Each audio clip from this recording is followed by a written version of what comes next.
राष्ट्रीय मीडिया महासंघ के राष्ट्रीय अध्यक्ष का ऐलान। पत्रकारों के ऊपर मुकदमा दर्ज करने से पहले कराई जाए एसपी स्तर के अधिकारी से जांच। राष्ट्रीय मीडिया महासंघ द्वारा अलीगढ़ के मुक्ताकाश मंच पर भव्य कार्यक्रम का आयोजन किया गया। कार्यक्रम की अध्यक्षता प्रेस क्लब के महामंत्री आरपी शर्मा के द्वारा की गई, तो वहीं कार्यक्रम के मुख्य अतिथि राष्ट्रीय मीडिया महासंघ के राष्ट्रीय अध्यक्ष डॉक्टर मनु सिंह तोमर रहे। वहीं कार्यक्रम के विशिष्ट अतिथि यासिर अली, फाउंडर व अतिथियों में मोहम्मद अकरम खान, आज तक से मोहम्मद सोहेल, एटीवी भारत से मुकेश भारद्वाज, शहीदी दरिया से डॉक्टर मुजाहिद, आर के अस्पताल से खालिद अंसारी, वरिष्ठ पत्रकार व अखिल भारतीय पत्रकार सुरक्षा समिति के प्रदेश संयोजक, एबीपी नेटवर्क के पत्रकार द्वारा कार्यक्रम में शिरकत की गई। अलीगढ़ के ग्रामीण अंचल के पत्रकारों द्वारा इस कार्यक्रम में शिरकत की गई। वहीं कार्यक्रम का उद्देश्य पत्रकारों को एकजुट करना था। कार्यक्रम के संबोधन के दौरान आरपी शर्मा द्वारा कार्यक्रम को लेकर पत्रकारों को एकजुट रहने का संदेश दिया गया। कर रहे हैं राष्ट्रीय पत्रकार महासंघ की, राष्ट्रीय मीडिया महासंघ की। आज से काफी समय पहले मेरी मुंशी भाई से मुलाकात हुई जब मैं इस संगठन में राष्ट्रीय कोऑर्डिनेटर के पद पर था। बात पद की नहीं है, बात इस बात की है कि मैं भी परिवार का आपके हिस्सा हूँ, क्योंकि उसी पृष्ठभूमि से आता हूँ जिससे आप सभी लोग एक पत्रकार।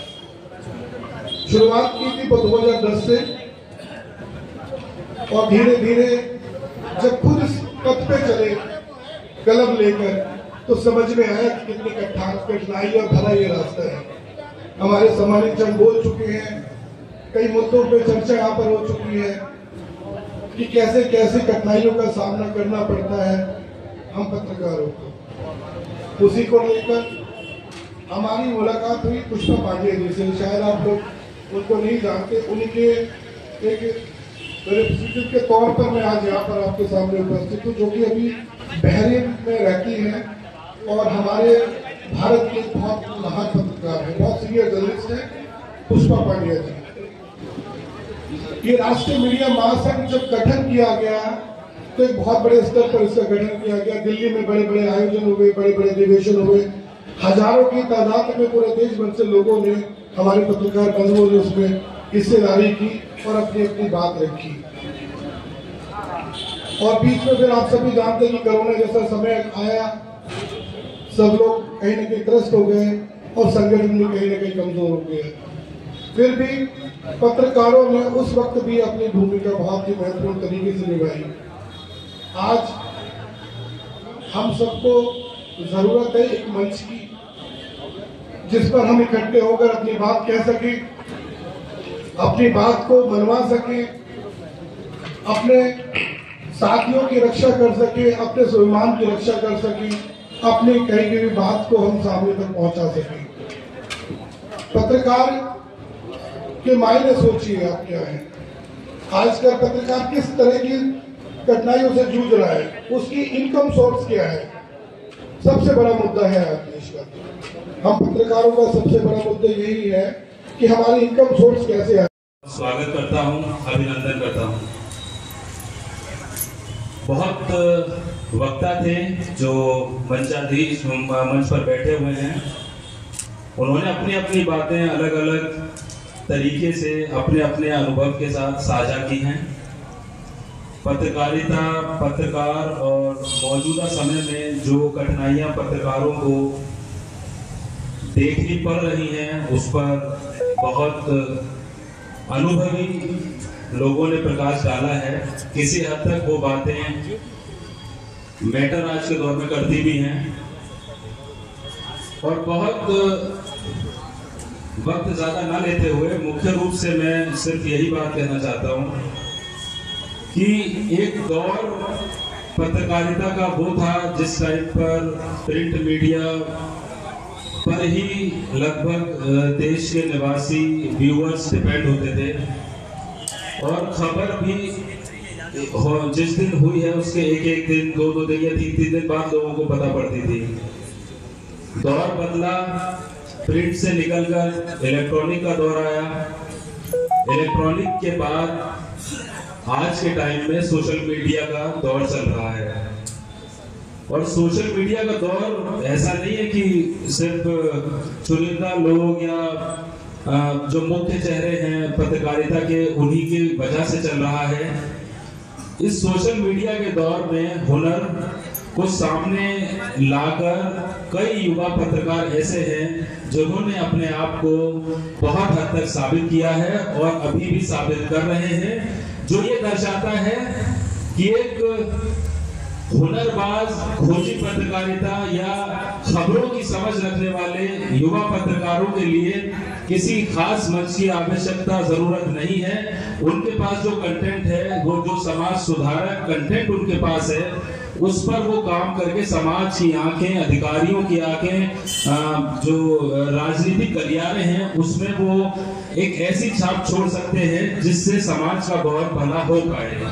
तो ये बहुत बड़ी चीज है।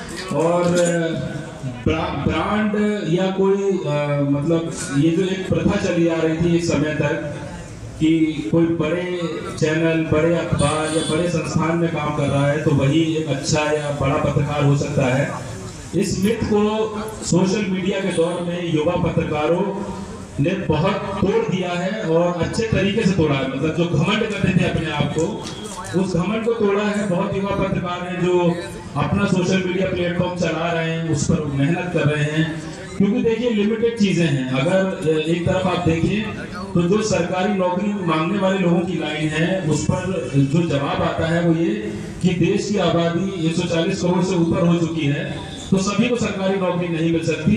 तो मेरा मानना यह है कि जो मुख्य स्तंभ है मीडिया के, अगर युवा पत्रकारिता करना चाहते हैं, अच्छे से करना चाहते हैं, तो जरूरी नहीं है सबको वहां पर मौका मिले। तो सोशल मीडिया का एक ऐसा दौर देश में आ चला है कि अगर आप अपने तरीके से पत्रकारिता करना चाहते हैं और आपको किसी की परवाह नहीं है, आपके पास चीजें हैं, डॉक्यूमेंट्स हैं, प्रूफ डॉक्यूमेंट्स हैं, तो आप वो पत्रकारिता करके आगे खोल सकते हैं। उसको बाद में बड़े बड़े मीडिया चैनल जो है वो फॉलो करते हैं। ये हमने बहुत करीब से देखा है। किसी शहर, किसी कस्बे के एक युवा पत्रकार ने अगर कोई खोजी पत्रकारिता की है और वो वायरल हो रही है, तो बड़े बड़े संस्थानों को मजबूर होना पड़ता है उस खबर को आगे लाकर फॉलो करने के लिए, बशर्ते उनका वो मन हो या ना हो, लेकिन चूंकि वो वायरल हो चुकी है तो इसलिए उसको फॉलो करना पड़ता है।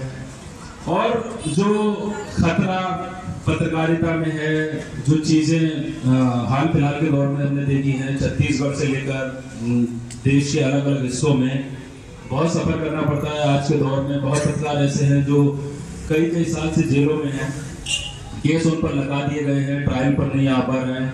और सरकार, देखिए सरकार की जो जहाँ की जैसी सरकार है उसका अपना तरीका होता है, नहीं चाहती वो कि उसको कोई पत्रकार क्रिटिसाइज करे, भले ही आपके पास कितने प्रूफ हो, लेकिन जब सत्ताधारी दल अपने मतलब अपनी मर्जी चाहता है, हठधर्मिता दिखाता है, तो वो आपको किसी भी लेवल पर जाकर डिफेम कर सकता है और आपके साथ क्या क्या कर सकता है। इसके उदाहरण एक नहीं कई सारे हैं। वो छत्तीसगढ़ का रिसेंट है जिसको पत्रकार को वहाँ के कॉन्ट्रैक्टर ने जिस तरीके से मारा, और मतलब दुस्साहस आप ये देखिए कि कानून का डर इस कदर क्या मतलब मर गया उसके अंदर से कि उसने उसको सेपरेट टैंक में दबाया, ऊपर से चिलवा दिया, मार दिया, और कोई उसको मतलब न तो डर है न किसी चीज की बात है। तो मेरा मानना यह है कि आप लोग पत्रकारिता करिए, लेकिन एक कड़वा सच कह रहा हूँ, मतलब शायद हो सकता है किसी को बुरा भी लगे, ये आपके पीछे आपका परिवार है, आपके अपने लोग हैं, आप उनके हितों को और उनकी जरूरतों को देखते हुए पत्रकारिता करिए। पद्म भूषण या कोई भी रत्न लेने और सोचने की वजह से पत्रकारिता मत करिए, क्योंकि दौर मैंने भी ऐसे ऐसे देखे कि अगर आपके ऊपर कोई परेशानी आती है तो यहाँ से मुशायरा शायरी सारी चीज हो जाएगी, लेकिन मदद करने का जब नंबर आएगा तो कोई खड़ा हुआ दिखाई नहीं देगा।